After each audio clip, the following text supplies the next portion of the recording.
Hi friends, Vijay டிவியில் ரொம்ப ஃபேமஸாக போயிட்டு இருக்க குக் வித் கோமாளி ஷோவில் இப்போ ரீசெண்டாக ஒரு இஷ்யூ நடந்தது. நம்ம எல்லாருக்குமே தெரியும்.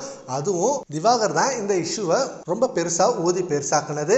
திவாகர் அவர்களை இந்த ஷோவுக்கு கூப்பிட்டதே தப்பு தான் அப்படின்ற மாதிரி ரசிகர்கள் நினைக்க ஆரம்பிச்சிட்டாங்க. பிக் பாஸில் ஃபஸ்ட்டு திவாகரை கூப்பிட்டப்பே நிறைய பேர் கேட்டாங்க, ஏன் இவரெல்லாம் உள்ளே கூப்பிட்றீங்க? இவர் சும்மா ஒரு டேலண்டே இல்லாத ஒரு பர்சன், இவரை எப்படி நீங்கள் உள்ளே கூப்பிட்றீங்க? எதை அடிப்படையாக வச்சு இவரை நீங்கள் உள்ளே கூப்பிட்டீங்க அப்படின்னு கேள்வி கேட்டாங்க. சரி, ஓகே, எப்படியோ உள்ளே கூப்பிட்டாச்சு, அவரோட டேலண்ட்டை வச்சு மேலே வருவார்னு பார்த்தா அங்கேயும் அவர் டேலண்ட்டை பெருசாக காமிக்கல. அண்ட் எல்லாரும் ரொம்ப இரிட்டேட்டாக தான் பார்த்தாங்க.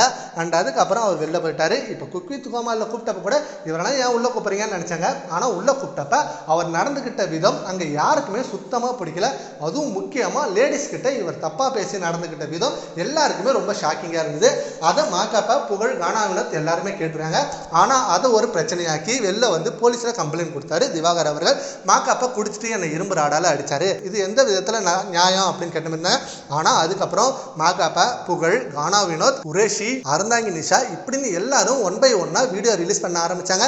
உள்ளே நடந்தது இதுதான், அவன் சொல்கிறது போய், அவன் ஃபேமஸ் ஆகணுன்றதுக்காக இப்படி பண்ணிட்டு இருக்கான், அதனால யாரும் நம்பாதீங்க அப்படின்னு சொன்ன மாதிரி சொல்லிட்டு இருந்தாங்க.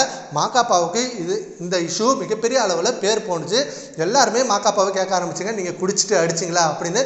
இதனால் சம மன உளைச்சலுக்கு ஆளாக இருக்குது. இதனால் வீட்டிலே ஏகப்பட்ட பிரச்சனை வந்திருக்கான். மாக்காப்பா சீக்கிரமே அதுலேருந்து வெளில வரணும். அண்டு அவரை பற்றி நிறைய பேர் நல்ல விதமாக நினச்சாலும் பட் இந்த இஷ்யூவால் அவர் மேலே ஒரு சின்ன விமர்சனம் வந்திருக்கு. சீக்கிரமே அந்த விமர்சனம் காலியாகணும். சரி, ஓகே ஃப்ரெண்ட்ஸ், மாக்காப்பா இப்படி பண்ணியிருப்பாரா அப்படின்றத நம்ம கமெண்ட் பாக்ஸில் கமெண்ட் பண்ணுங்கள். Thank you friends.